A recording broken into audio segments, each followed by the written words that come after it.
पश्चिम बंगाल चुनाव में तमाम तरह के मुद्दों और तिकड़म के साथ मुस्लिम वोटर भी एक बड़ा फैक्टर हैं। मुस्लिम वोटर्स राज्य के चुनाव में निर्णायक भूमिका निभाते हैं। पश्चिम बंगाल की कुल 294 विधानसभा सीटों में से करीब 110 सीटों पर मुस्लिम वोटर निर्णायक भूमिका निभाते हैं। जिलेवार मुस्लिम वोट बैंक की ताकत से आप इसे समझ सकते हैं। देखिए, आपको दिखाते हैं कि जिले में कितना, यहां कुल मिलाकर के 294 सीटें आती हैं। 110 पर मुस्लिम वोट बैंक निर्णायक है। इनमें मुर्शिदाबाद देखिए 66% यहां पर आबादी है मुस्लिमों की। 51% आबादी जो आती है वो मालदा से आती है। और एक और जिला आपको दिखाते हैं जहां पर दक्षिणी दिनाजपुर 49% मुस्लिम आबादी यहां पर आती है। न सिर्फ ये बल्कि इसके अलावा कूच बिहार में 25% आबादी है।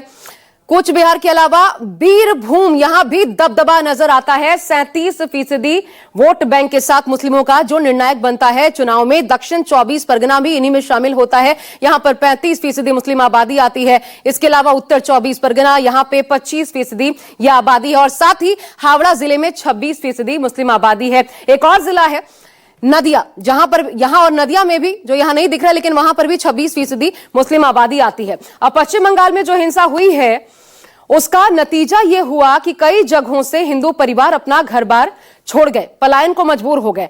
हम आपको दिखाते हैं कहां कहां इसका सबसे ज्यादा और व्यापक असर देखने को मिला। बंगाल के 3 जिलों से हिंदू पलायन करने पर मजबूर हुए। इन तीनों ही जिलों में देखिए, बंगाल के 3 जिलों से हिंदू पलायन करने पर मजबूर हुए। कौन कौन से जिले हैं? तो पहला, जैसा खबरों में बना हुआ है, सबसे ज्यादा मुर्शिदाबाद से जो खबरें सामने आ रही हैं, तो मुर्शिदाबाद में 47 लाख मुस्लिम और 23 लाख हिंदू यहां पर निवास करते हैं। इसके अलावा मालदा में 20 लाख मुस्लिम है और 19 लाख हिंदुओं की आबादी है। और तीसरा जिला जहां पर असर देखने को मिला वो है उत्तरी दिनाजपुर। 15 लाख मुस्लिमों की आबादी है, 14 लाख यहां पर हिंदू बसते हैं। बड़ी बात यह है कि हिंदू कभी यहां पर बहुसंख्यक हुआ करते थे, लेकिन राजनीतिक दंगा फसाद ने इस जिलों को सांप्रदायिक बना दिया। नतीजा सामने है।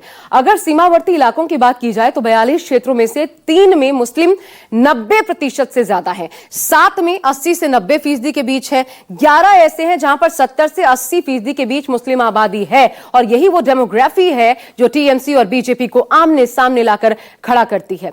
अब इस हिंसा की आग ने घुसपैठ का मुद्दा भी गरमा दिया है। इस हिंसा की जड़ में घुसपैठ तमाम कारणों में से एक अहम कारण माना जा रहा है। देखिए, एक आंकड़ा क्या कहता है। पश्चिम बंगाल में 57 लाख घुसपैठिए जो कि घुस आए हैं, यह आंकड़ा बताता है। न सिर्फ ये बल्कि इसके साथ साथ पश्चिम बंगाल की बांग्लादेश से लगने वाली 2272 किलोमीटर लंबा जो बॉर्डर है उसमें कई लूप होल्स भी पाए गए हैं जो आज तक दुरुस्त नहीं किए गए। मालदा, दिनेशपुर, छपली, इसके अलावा नौबादगंज, मुर्शिदाबाद और 24 परगना जो है वहां पर घुसपैठ के लिए ये बदनाम है तमाम इलाके। बंगाल में रोहिंग्या मुसलमानों की भी एक बड़ी आबादी है, बड़ी संख्या है। इसके अलावा बंगाल में घुसपैठ के लिए मेडिकल और टूरिज्म वीजा, टूरिस्ट वीजा जो है उसका भी सहारा लिया जाता है, इस्तेमाल किया जाता है। साथ ही साथ बांग्लादेशियों को बसाने के लिए फर्जी डॉक्यूमेंट्स के कई मामले सामने आ चुके हैं। सब कुछ पब्लिक डोमेन में है लेकिन होता कुछ नहीं। पश्चिम बंगाल में वक्फ कानून का विरोध करते समय हो रही हिंसा में अवैध रूप से घुसे बांग्लादेशी लोगों के शामिल होने की जानकारी सामने भी आई है। खुफिया एजेंसियों की जो शुरुआती रिपोर्ट है वो यही बताती है कि इसमें स्थानीय प्रशासन की लापरवाही भी बड़ा कारण रही, क्योंकि अवैध रूप से घुसे इन लोगों की समय रहते कोई जांच नहीं की गई।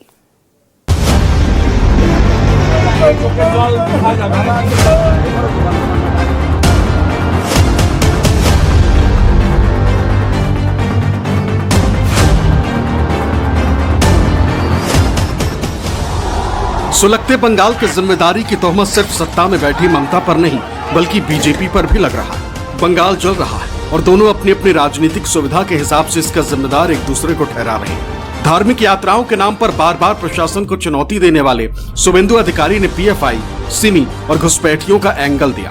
वहीं टीएमसी बीएसएफ की इकाई से मिलकर घुसपैठ को बढ़ावा देने की बात कह रही है। इतना एक्सप्लोजन हुआ है, फायरिंग हुआ है, तो एंटी नेशनल एक्टिविटीज है, एनआईए होना चाहिए। और एनआईए तुरंत होना चाहिए। मुर्शिदाबाद इशू में वह एंटी नेशनल फोर्स का एक्टिविटीज है। पहले एनआईए हुआ मोमिनपुर, इकबालपुर में, रिसड़ा में, डालखोला में, शिवपुर में। सब एक्सट्रीमिस्ट को अंदर किया एनआईए। यह अंसारुल बांग्ला, पीएफआई, सिमी का काम है। उसको पेट्रोनाइज कर रहा है यहाँ का सरकार वोट बैंक की लालच से। We are receiving some inputs and allegations that there was a larger conspiracy behind those incidents. Some section of central agency a section of BSF and a section of 2 or 3 political parties. They were involved in this conspiracy, and with the help of a part of BSF, there was a gap in border. Some miscreants entered, they made chaos, and they were given safe passage to return. So there is an allegation that with the help of BSF, there is a deep-rooted conspiracy here to malign West Bengal, to create some scenes in those areas, so that BJP and opposition can use those scenes as their political platform.